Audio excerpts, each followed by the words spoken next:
Welcome to the Slop Temple. We pray this video helps. In this video, I will explain how to cook cake at home.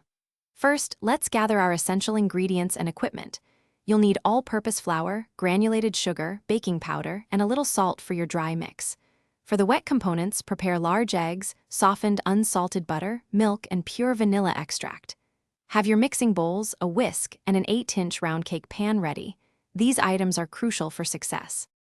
Now, let's create our batter. Start by creaming together your softened butter and granulated sugar until the mixture becomes wonderfully light and fluffy, a process that usually takes about 2 or 3 minutes.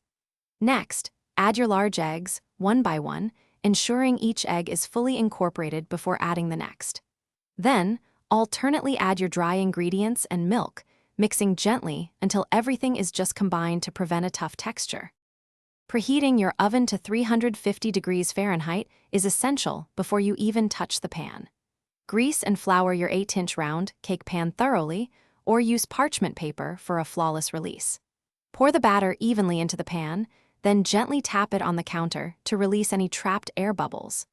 Bake for approximately 25 to 30 minutes. A clean wooden skewer from the center confirms its purpose. To detect potential leaks, apply a simple soap and water solution to all connection points on the regulator and valve. Look closely for the formation of bubbles, which will clearly indicate a gas leak. Additionally, listen carefully for any distinct hissing sounds that might suggest a leak from the regulator or the cylinder valve itself. Promptly addressing any leaks is essential for safety and efficient use. Thanks for watching. Consider subscribing if we helped you.